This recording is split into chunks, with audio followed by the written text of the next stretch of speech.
कार्तिक मास महात्म्य अध्याय 13। जय श्री कृष्णा। राधे राधे। आप सभी का दिन शुभ और मंगलमय हो। आज सुनिए कार्तिक मास महात्म्य में आगे का अध्याय। आज के अध्याय की शुरुआत हम भगवान श्री विष्णु जी के जन्म की कथा से करते हैं। तो चलिए कथा का रसपान करते हैं। भगवान श्री कृष्ण का जन्म भादो मास की कृष्ण पक्ष की अष्टमी तिथि को मध्य रात्रि के समय रोहिणी नक्षत्र में हुआ था। यह तो सभी को पता है कि कृष्ण जी ने माता देवकी के गर्भ से जन्म लिया, जिसके बाद उनके पिता वासुदेव उन्हें नंद बाबा के यहाँ छोड़ गए थे, जिसके बाद उनका लालन पालन यशोदा मैया ने किया। लेकिन क्या आपको पता है कि कृष्ण जी का नामकरण कैसे और किसने किया था?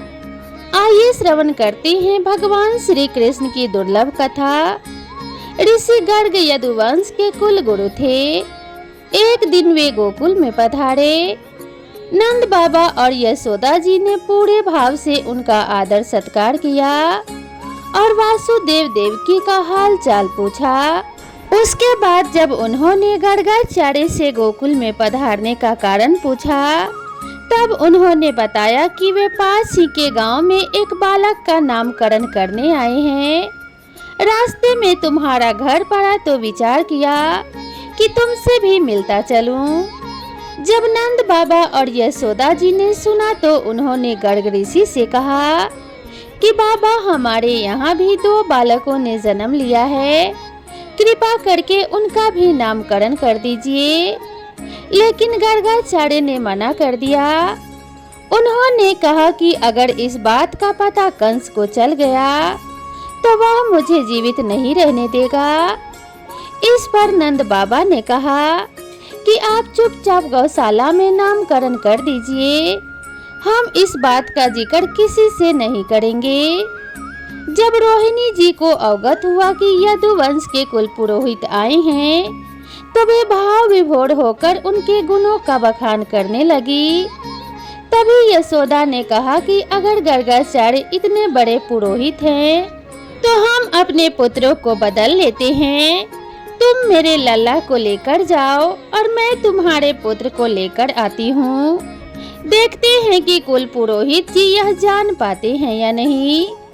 इस तरह माताएं गर्ग ऋषि की परीक्षा लेने लगी। दोनों माताएं बालकों को लेकर गर्गाचार्य के समक्ष गईं। लेकिन गर्गाचार्य ने जैसे ही यशोदा के हाथ में बालक को देखा, तो वे पहचान गए और कहने लगे कि यह रोहिणी का पुत्र है, इस कारण बालक का नाम रोहण्य होगा। यह बालक अपने गुणों से सबको आनंदित करेगा, तो एक का नाम राम होगा और यह बहुत बलशाली होगा। इसके बल समान कोई दूसरा ना होगा, जिसके कारण इसका एक नाम बल भी होगा। इस तरह से इसका सबसे ज्यादा लिया जाने वाला नाम बलराम रहेगा। किसी में कोई भेद न करने के कारण यह सभी को अपनी ओर आकर्षित करेगा, इसीलिए इसका एक नाम संकर्षण होगा। जब ऋषि गर्ग ने रोहिणी की गोद के बालक को देखा, तो वे बालक की मनमोहक छवि को देखकर उसमें ही खो गए और अपनी सुध बुध को भूल गए। गर्ग ऋषि जैसे मानो एक जगह जड़ हो गए। वे ना ही कुछ कहते और ना ही उनके शरीर में कोई हलचल होती। वे तो बस एक टक लगाए बालक को निहारने लगे। तब घबराकर यशोदा और नंद बाबा ने पूछा कि बाबा क्या हुआ? तब कहीं जाकर गर्गाचार्य को अपनी सुधि हुई। जैसे ही गर्गाचार्य यह कहने को हुए कि नंद, तुम्हारा बालक कोई साधारण इंसान नहीं है, बल्कि यह तो साक्षात। यह कहते हुए जैसे ही गर्गाचार्य ने अपनी उंगली कृष्ण जी के तरफ उठाई, तभी छोटे से नंदलाल ने अपनी लीला दिखाते हुए गर्गाचार्य को आंखों ही आंखों में धमकाया। बाल रूपी भगवान श्री कृष्ण ने कहा, बाबा, मेरे भेद नहीं खोलना, क्योंकि अगर किसी को मेरा भेद पता चल गया तो लोग मुझे पूजने लगेंगे। मैं यहाँ पर पूजा करवाने या कैद होने नहीं आया हूँ। मैं तो यहाँ माखन मिश्री खाने आया हूँ। अपने मैया की ममता की अनुभूति करना चाहता हूँ। अगर आपने सबके सामने मेरा भेद खोल दिया तो सभी मुझे पूजने लगेंगे और मैं मैया के प्रेम से वंचित रह जाऊंगा। लेकिन ऋषि गर्गाचार्य अपने आप को रोक नहीं पा रहे थे। जैसे ही वे दोबारा बोलने के लिए तत्पर हुए, वैसे ही कान्हा ने तत्काल फिर धमकाया और इशारों ही इशारों में कहा, बाबा मान जाओ, नहीं तो आपकी जीभ यहीं रुक जाएगी और उंगली भी उठी की उठी रह जाएगी। आंखों ही आंखों में कृष्ण जी अपनी लीला दिखा रहे थे, परंतु इस बारे में नंद बाबा और यशोदा जी को कुछ भी भान नहीं हुआ।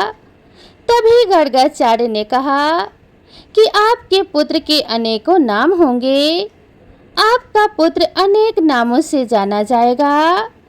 यह जैसे कर्म करता जाएगा उसी के अनुसार इसके नए नाम होते जाएंगे।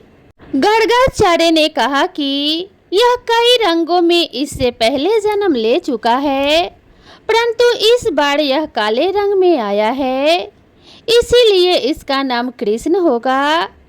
लेकिन माता यशोदा को यह नाम बिल्कुल भी नहीं भाया। उन्होंने कहा कि यह कैसा नाम रखा है आपने बाबा, कोई सरल और आसान नाम बताइए।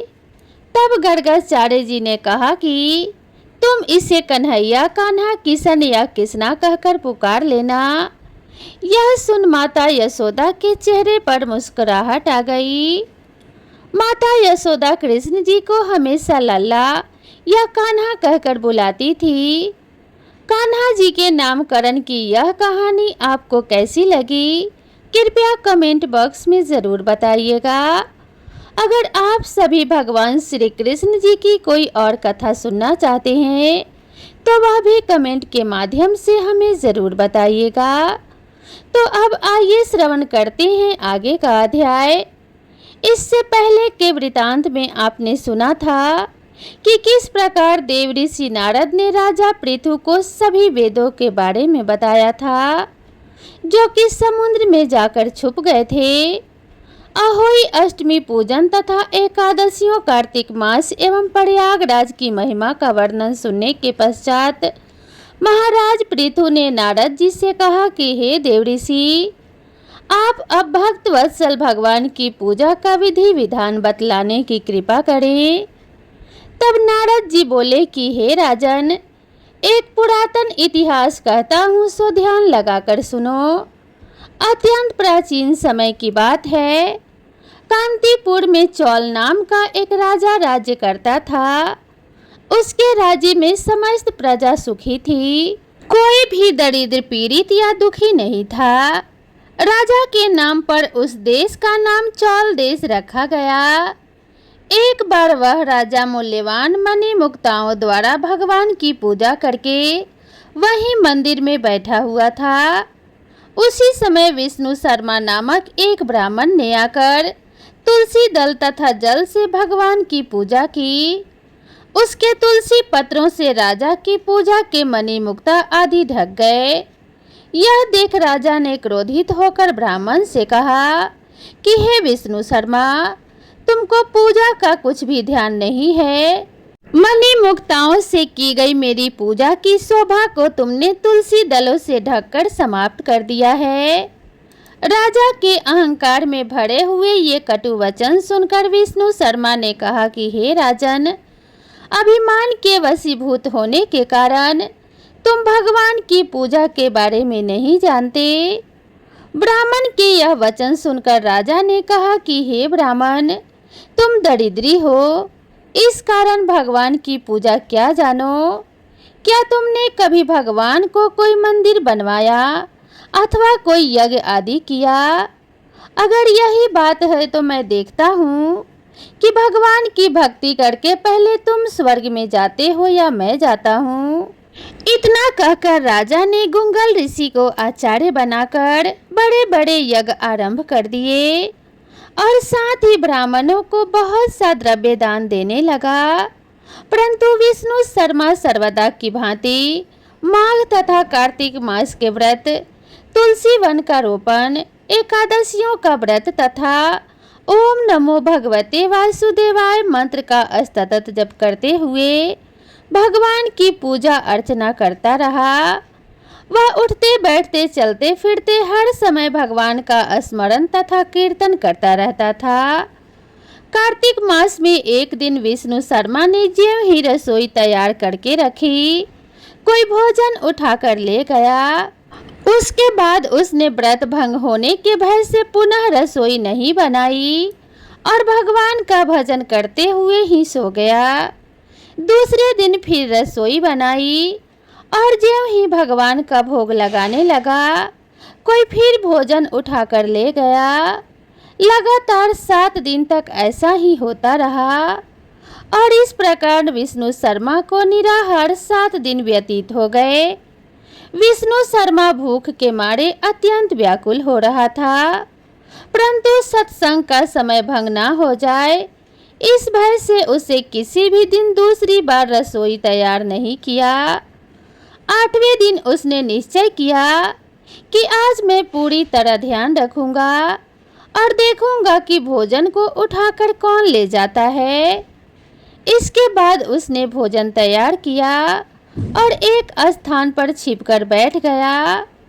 थोड़ी देर में उसने देखा कि अति दीनहीन और दुर्बल चंडाल, जिसके शरीर में केवल अस्थियां मात्र शेष थी, छिपकर आया और भोजन उठाकर ले चला।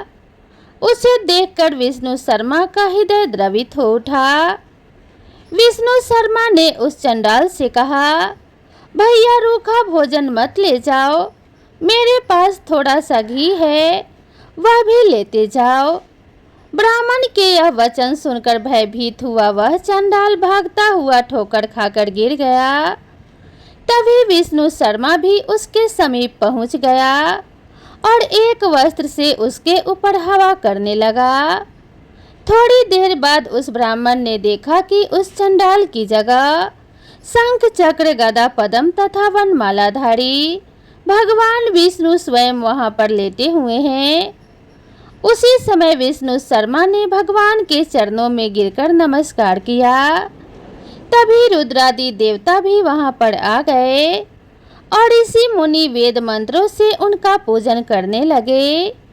तब विष्णु भगवान ने अत्यंत स्नेह पूर्वक विष्णु शर्मा का आलिंगन करके उसको अपने साथ विमान में बैठा लिया और अपने साथ बैकुंठ को ले गए। चौल राजा भी यह दृश्य देख रहा था। भगवान की विष्णु शर्मा पर यह कृपा देखकर राजा अत्यंत दुखी हुआ और उसने आचार्य गुंगल ऋषि को बुलाकर कहा कि यह सब क्या हो रहा है, जिसके द्वेष के कारण मैंने इतने यज्ञ और दाने पुण्य किए, वह बैकुंठ को जा रहा है और मैं यहीं पर उपेक्षित खड़ा हूँ। क्या मेरे यज्ञ और दान आदि सब निष्फल हो गए? इससे यही सब सिद्ध होता है कि भगवान यज्ञ आदि से नहीं, केवल भक्ति से प्रसन्न होते हैं। आजीवन ब्रह्मचारी रहने के कारण राजा की कोई संतान भी नहीं थी, अतएव अपना संपूर्ण राजपाट, धन संपत्ति आदि अपने भांजे को सौंपकर भगवान मुझे भक्ति स्थिर प्रदान करे, ऐसा कहते हुए राजा यज्ञ कुंड में कूद गया। यह दृश्य देख गुंगल ऋषि ने क्रोध में आकर अपनी शिखा उखाड़ ली। तब से अभी तक चौल देश में भांजा ही मामा का उत्तराधिकारी होता है और गंगुल गोत्र के ब्राह्मण आज भी शिखा अर्थात चोटी नहीं रखते। चौल राजा के अग्नि कुंड में गिरते ही भगवान ने प्रकट होकर अग्नि कुंड में ही उसका आलिंगन किया और उसे भी अपने लोक को ले गए। बैकुंठ में भगवान ने विष्णु शर्मा को पुण्यशील तथा चौल राजा को सुशील नाम देकर अपना द्वारपाल बना लिया और इस प्रकार वे दोनों हर समय श्री हरि के निकट रहने लगे। इसके आगे का वृतांत आप अगली वीडियो में सुनिएगा। अब आइए श्रवण करते हैं भगवान श्री कृष्ण की एक दुर्लभ कथा, श्री कृष्ण नाम रूपी पारस। तो चलिए कथा में आगे बढ़ते हैं। एक बार कृष्ण नाम ही हर लेता है जितने पाप, नहीं जीव की शक्ति कर सके वह जीवन में उतने पाप। भगवान श्री कृष्ण कहते हैं, जो भजता है मुझको और मांगता है संसारिक सुख, वह व्यक्ति अमृत को छोड़कर विष मांगता है, वह बड़ा ही मूर्ख है। पर मैं तो समझदार हूँ, उस मूर्ख को विष अर्थात संसारिक सुख क्यों दूंगा। मैं उसे अपने चरणों की भक्ति देकर सांसारिक सुखों को भुला देता हूँ। इसी तथ्य को दर्शाती एक सुंदर कथा है। गौड़ देश में एक ब्राह्मण निर्धनता के कारण बहुत दुखी था। जहाँ कहीं भी वह सहायता मांगने जाता, सब जगह उसे तिरस्कार मिलता। वह ब्राह्मण शास्त्रों को जानने वाला व बड़ा ही स्वाभिमानी था। उसने संकल्प किया कि जिस थोड़े धन व स्वर्ण के कारण धनी लोग उसका तिरस्कार करते हैं, वह उस स्वर्ण को मूल्यहीन कर देगा। वह अपने तप से पारस प्राप्त करेगा और सोने की ढेरियां लगा देगा। लेकिन उसने सोचा कि पारस कहाँ मिलेगा। ढूंढने से तो वह मिलने से रहा, कौन देगा उसे पारस। देवता तो स्वयं लक्ष्मी के दास हैं, वे उसे क्या पारस देंगे। ब्राह्मण ने भगवान औघड़दानी शिव जी की शरण में जाने का निश्चय किया, जो विश्व को विभूति देकर स्वयं भस्मा गरांग लगाते हैं। वे कपाली ही कृपा करें तो पारस प्राप्त हो सकता है। घर नहीं, धन नहीं, अन्न और भूषण नहीं, फिर भी शिव महादानी कहलाते हैं। देखत भयंकर पर नाम शिव शंकर, नाश करते हैं तो भी नाथ कहलाते हैं। ब्राह्मण ने निरंतर भगवान शिव का रुद्रार्चन, पंचाक्षर मंत्र का जप और कठिन व्रत करना शुरू कर दिया। आखिर भगवान आशुतोष कब तक संतुष्ट न होते। ब्राह्मण की 12 वर्ष की तपस्या सफल हुई। भगवान शिव ने स्वप्न में दर्शन देकर कहा, तुम वृंदावन में श्री सनातन गोस्वामी के पास जाओ, उनके पास पारस है और वे तुम्हें दे देंगे। श्री सनातन गोस्वामी के पास पारस है और वे उस महान रतन को मुझे दे देंगे। भगवान शंकर ने कहा है तो वे अवश्य दे देंगे। ऐसा सोचते हुए ब्राह्मण वृंदावन की ओर चला जा रहा था। खुशी के मारे यात्रा की थकान व नींद उससे कोसों दूर चली गई थी। वृंदावन पहुंचने पर उसने लोगों से श्री सनातन गोस्वामी का पता पूछा। लोगों ने वृक्ष के नीचे बैठे अत्यंत कृषकाय अर्थात दुर्बल कौपीनधारी गुदरी रखने वाले वृद्ध को श्री सनातन गोस्वामी बतलाया। चैतन्य महाप्रभु जी के शिष्य सनातन गोस्वामी वृंदावन में वृक्ष के नीचे रहते थे। भीख मांगकर रूखी सूखी खाते थे, फटी लंगोटी पहनते और गुदरी व करवा साथ में रखते थे। 8 प्रहर में केवल 4 घड़ी सोते और शेष समय श्री कृष्ण नाम का कीर्तन करते थे। एक समय वे विद्या, पद, ऐश्वर्य और मान में लिप्त थे। बंगाल के कर्ता धर्ता थे, किंतु श्री कृष्ण कृपा से श्री कृष्ण प्रेम की मादकता में ऐसे दीन बन गए कि परम बैरागी बनकर वृंदावन से ही गोलोक पधार गए। ब्राह्मण ने मन में कहा, यह कंगाल सनातन गोस्वामी है, ऐसे व्यक्ति के पास पारस होने की आशा कैसे की जा सकती है। लेकिन इतनी दूर आया हूँ तो पूछ ही लेता हूँ, पूछने में क्या जाता है। ब्राह्मण ने जब श्री सनातन गोस्वामी से पारस के बारे में पूछा तो उन्होंने कहा, इस समय तो मेरे पास नहीं है, मैं उसका क्या करता। क्योंकि गावे श्यामा श्याम को, ध्यावे श्यामा श्याम को, निरखे श्यामा श्याम को, यही हमारो काम। श्री सनातन गोस्वामी ने बताया कि एक दिन मैं यमुना जी में स्नान को जा रहा था तो रास्ते में पारस पत्थर पैर से टकरा गया। मैंने उसे वहीं यमुना जी की रेत में गाड़ दिया, जिससे किसी दिन यमुना स्नान से लौटते समय वह मुझे छू न जाए, क्योंकि उसे छूकर तो पुनः स्नान करना पड़ता है।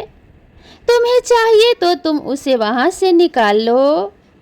श्री सनातन गोस्वामी ने जहां पारस गाड़ा हुआ था उस स्थान का पता ब्राह्मण को बतला दिया।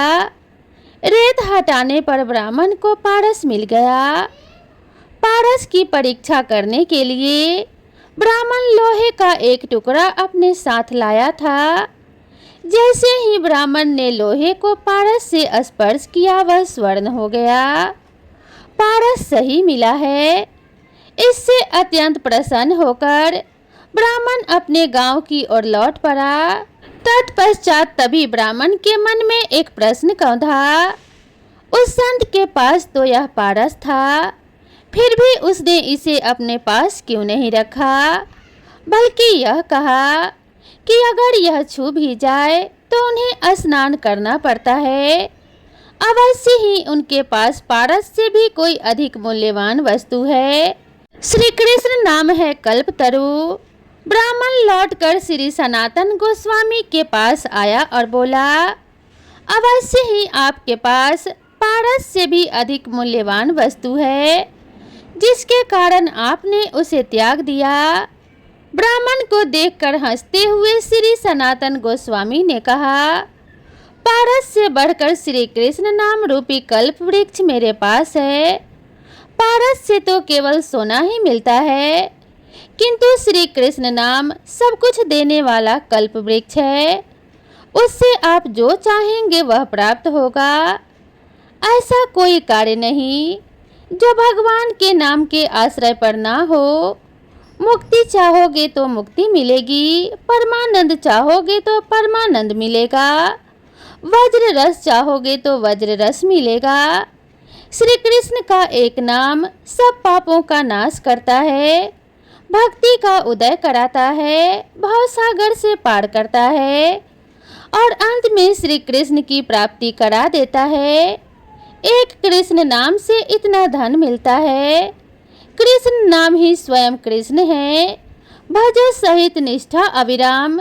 यह सुनकर ब्राह्मण ने सनातन गोस्वामी जी से विनती की कि मुझे आप वही श्री कृष्ण नाम रूपी पारस प्रदान करने की कृपा करें। श्री सनातन गोस्वामी ने कहा, उसकी प्राप्ति से पहले आपको इस पारस को यमुना में फेंकना पड़ेगा। ब्राह्मण ने यह गया पारस कहते हुए पूरी शक्ति से पारस को यमुना जी में दूर फेंक दिया।